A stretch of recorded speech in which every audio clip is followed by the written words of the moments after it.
शांताकारं भुजगशयनं पद्मनाभं सुरेशं विश्वाधारं गगनसदृशं मेघवर्णं शुभांगं लक्ष्मीकान्तं कमलनयनं योगविद्यागम्यं वन्दे विष्णुभवैरं सर्वलोकैकनाथं श्री विष्णु भगवान की जय।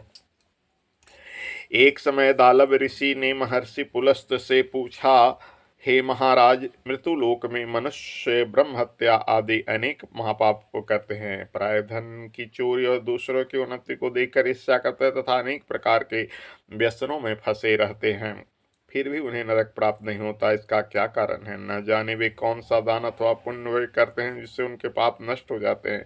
यह सब कृपा पूर्वक कहिए। पुलस्त मुनि कहने लगे कि हे राजन, आपने अत्यंत सुंदर प्रश्न पूछा है। इससे संसार के जीवों का कल्याण होगा। ब्रह्मा, विष्णु, रुद्र तथा इंद्र आदि भी इस गुप्त भेद को नहीं जानते, परंतु संसार के भले के लिए मैं आपको सुनाता हूँ। माघ मास के लगते ही स्नान आदि से शुद्ध हो इंद्रियों को वश में करके काम, क्रोध, लोभ, मोह, अहंकार, ईर्ष्या, अभिमान आदि त्याग कर भगवान का स्मरण करना चाहिए। पुष्य नक्षत्र में गोबर, कपास, तिल मिलाकर उसके कंडे यानी उपले बनाने चाहिए। उन उपलों से 108 बार हवन करना चाहिए। उस दिन मूल नक्षत्र हो, साथ ही एकादशी तिथि भी हो तो और भी श्रेष्ठ है। स्नान आदि नित्य क्रिया से निवृत्त होकर देवादेवी श्री भगवान विष्णु का पूजन और एकादशी का व्रत करें। रात्रि को जागरण करना श्रेष्ठ है। उसके दूसरे दिन धूप, दीप, नैवेद्य आदि से भगवान का पूजन करके खिचड़ी का भोग लगाएं। भगवान विष्णु का पूजन करके पोठा, नारियल, सीता फल और सुपारी सहित अर्घ देते हुए विनय करें कि हे भगवान, आप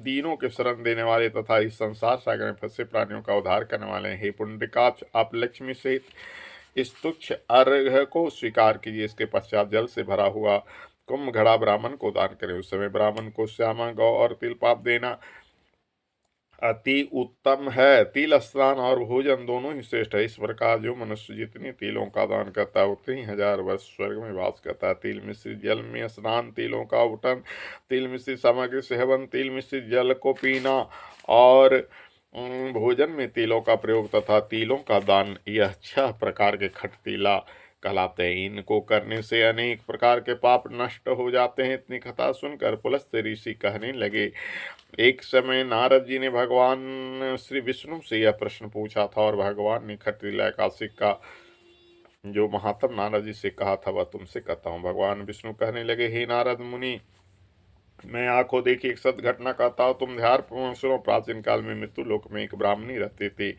वह सदैव व्रत किया करती थी। एक समय वह 1 मास तक लगातार व्रत करती थी। इसके से उसका शरीर अत्यंत दुर्बल हो गया। यद्यपि वह अत्यंत बुद्धिमान थी, फिर भी उसने कभी देवताओं को निमित्त धन तथा अनुदान नहीं किया।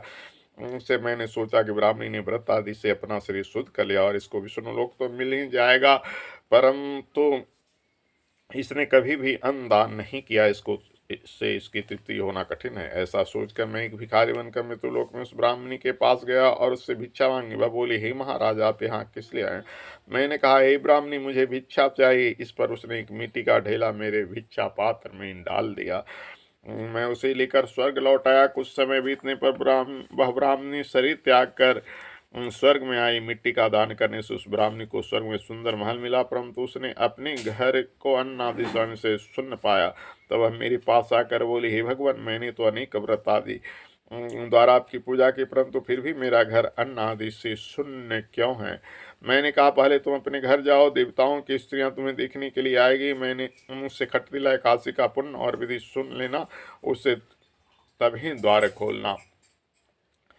भगवान के ऐसा वचन सुनकर वह अपने घर पर आ गई। जब देवी स्त्रियां आई और उन्होंने द्वार खोलने के लिए कहा तो ब्राह्मणी बोली कि आप मुझे देखने के लिए आई हैं, तो सबसे पहले खटतिला एकादशी का महात्म कहिए। तब उसने एक देव स्त्री ने खटतिला एकादशी का महात्म का सुनाया। ब्राह्मणी ने महात्म सुनकर घर का द्वार खोल दिया। देवांगनाओं ने देखा कि वह न तो गंधर्वी है और न आसुरी है, वरन सांसारिक वृद्धा है। उस ब्राह्मणी ने देवियों के कथनानुसार खटतिला एकादशी का व्रत किया। इसके प्रभाव से वह दीप कन्याओं के समान सुंदर और रूपवती हो गई तथा उसका अन्न आदि समस्त सामग्रियों से भरपूर भंडार हो गया। सशंख चक्रम सक्रीट कुंडलम सपीत वस्त्रम सरसीरुहेचनम सारवक्षस्थल कौसुष्यम नाम विष्णु से श्याम चतुर्भुज विष्णुमान की जय। गुरु महाराज की जय। स्वस्तिक।